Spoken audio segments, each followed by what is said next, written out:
Magic 87.6, morning Andrew on the radio, and Matthew Dixon talking tech. Morning. Good morning, Andrew. Great to be chatting tech again.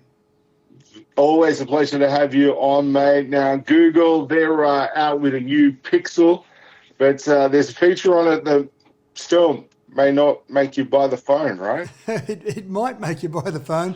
The biggest challenge, I think, for phone manufacturers, Andrew, is that you've got so many different features out there that have been developed to such a high level. So the cameras are now fantastic, the amount of memory is fantastic. So bringing out a new phone, you're really struggling to come up with some new feature that really drives sales. But the latest Pixel 5 and the Pixel 4a, I think they've actually got something here that might drive people to buy the phone just for this feature. It's called the Hold for Me feature. And when you ring one of those large multinational organisations that puts a huge amount of emphasis on their customer service, so they leave you on hold for 30 minutes, it's really frustrating for people. And of course, you walk away from that phone for 30 seconds to grab a drink of water, you come back, you guarantee that's when the person's actually picked up the phone and then they hang up on you. But the new Hold for Me feature allows you to press the Hold for Me button, you walk away, keep doing whatever you're doing, go and get your drink of water, go to the toilet, whatever you need to do.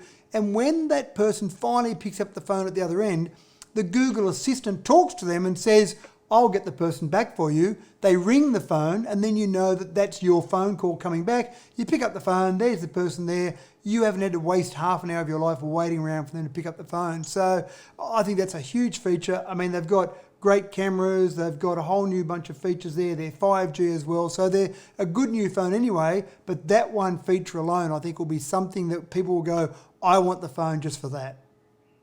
Yeah, the one thing that frustrates me when you're on hold, Matt, is when you've got the hold music on, and you've heard it for the 37th loop around, but then all of a sudden it just disappears, and then you've got the silence, and you don't know if they're talking to you or not.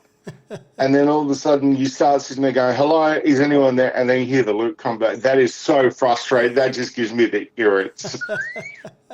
I'm not sure which is worse, hearing the same song over and over on a 20-second loop or actually hearing silence at the other end of the phone, wondering whether it's going to come back. Yeah, I know, right? I know. It is just so frustrating when you hear it and then all of a sudden it disappears. Yeah. Are they there? Can they hear me? It's always frustrated me. It's always fascinated me that apparently there are myths going around that if you say keywords, that you will actually get put up in queues and stuff. I don't know if that's actually true.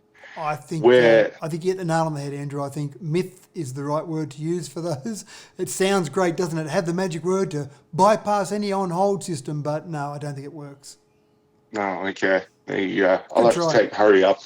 Yeah, I'll have to take hurry up out of my vocabulary when I'm on hold then. Hurry up. Sound like Blackboard. That's All right. right.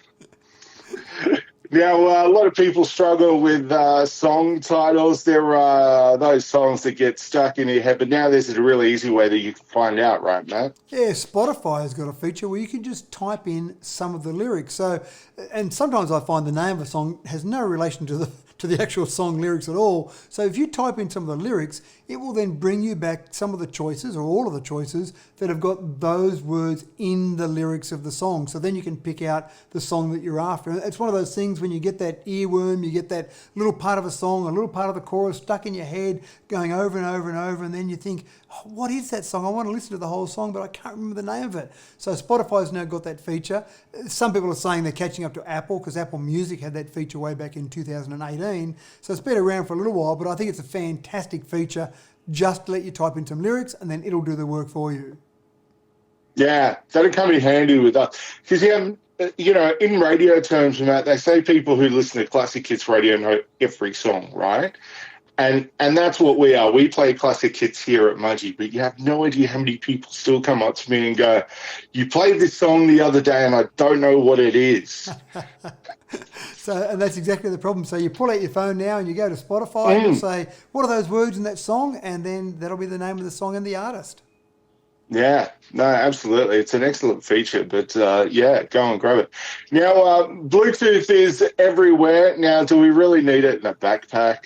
Yeah, probably not. I mean, one of the old jokes out of Big Bang Theory, one of my favourite TV shows, is that everything goes better with Bluetooth. And I kind of believe that, or kind of subscribe to that theory, But in a backpack, I am struggling a little bit to see the things that you can do with a Bluetooth-enabled backpack. Essentially, the straps that go over your shoulders, which are nice and close and convenient, you can basically set up some gestures on those straps. So, for example, if you're listening to a song, you can go to the next song, you can go back a song, you can stop the music playing, you have a chat to someone on the street, you can swipe your backpack again and then start listening to that song. But gee, I am struggling a little bit, given the fact that headphones can control so many of those things as well. If you've got a smartwatch on, they can control those features. I mean, how many ways do you need to be able to control, say, the music on your phone with how many different devices on you? So I hate to say it, Andrew, but I am struggling a little bit to see the usefulness of Bluetooth in your backpack, apart from the one thing I do like about that is being able to talk to friends at a party and say, hey, I've got a Bluetooth backpack, and that's about the extent of it, I think. Yeah, no, seriously, mate. If you need a Bluetooth backpack, I'm going to say it's the only way to do it. You just hit the height of wankiness. It is the. So, just mental note: don't mention to Andrew at a party that I've got a Bluetooth backpack. I'm sorry. I just can't see the relevance of it. I really can't. I think it is one of those, what else can we put Bluetooth on? Let's try a backpack. Oh, yeah. Yeah, no, absolutely. Now, battery life. We know we're not going to get the endless battery life, but seriously, how much battery life do we really need? Well, we might get pretty close to the endless battery life. And the first example of this are the Voyager probes. They were blasted off from Earth back in 1977. And because they're being sent out into interstellar space, they can't rely on solar panels like all the satellites that are spinning around our Earth rely on. So they built some nuclear-powered batteries for the Voyager probes, and they've been powering it, as I said, for 30 or 40 years now. So the precedence is there. The only minor difference is we're not too worried about some radioactive elements being sent out into interstellar space. We're probably a bit more worried about it if we carry it around in our pocket. But there's a company in California called NDB, and they believe they can use not standard nuclear elements, but nuclear waste to make batteries that last, well, a fair few years. In a case of a phone, for example, 28,000 years they think they can get out of a battery in your mobile phone. Even with an electric vehicle, which has got obviously a lot higher drain on electric batteries, they believe they can build an electric vehicle battery that will last you 90 years with normal driving. So it's pretty incredible, the lifetime. I mean, there's a fair bit of fear, obviously, if someone said, I've got a nuclear-powered car or a nuclear-powered battery in my phone, you can see a little bit of fear around that. Their number one challenge will be to make these batteries and make people feel safe about the nuclear waste that's in those batteries. But if they could nail it, what an incredible sort of range of electronics, a whole range of electronics powered by these batteries. No, it'd be huge, mate. You wouldn't have the panic factor in that people have, like me right now.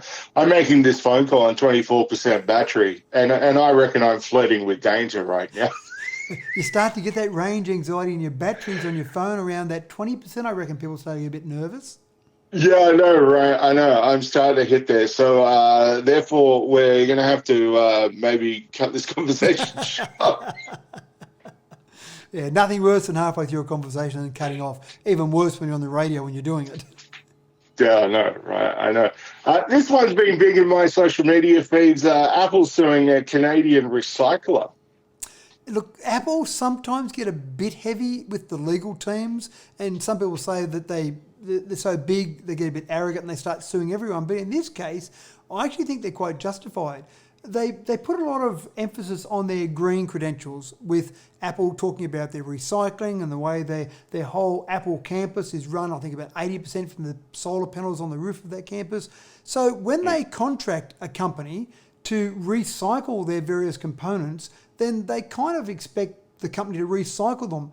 And what this Canadian company has been alleged to have done, not, no proof of this, of course, just alleged at this stage, is that they took those components from Apple and then rather than recycle the components, they started reselling them. So it starts with RE, Steve, so surely recycle, resell sounds about the same. But they took... Yeah, tomato. Yeah, that's right. But they took about 550,000 devices. At this stage, Apple are alleging they've resold about 100,000 of those iPhones, iPads and the Apple Watches.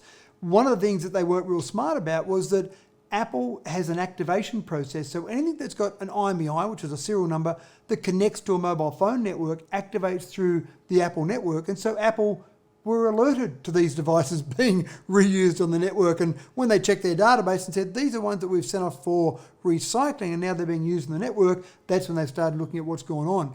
The company in question is called Jeep, spelt with a G, G-E-E-P. And they're actually suing 3 of their employees. If the Apple case is successful, they're saying that 3 of their employees, their rogue employees, were responsible. The only minor problem is those 3 rogue employees were senior managers at the firm, so you'd have to think that the firm knew about this process occurring.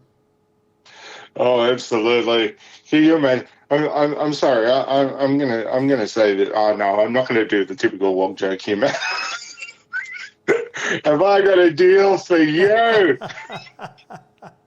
Well, the funny part is that Apple were paying this Canadian company to take these products and recycle them. And obviously in business, you're normally trying to reduce the purchase price of your products to increase your gross margin, your gross profit.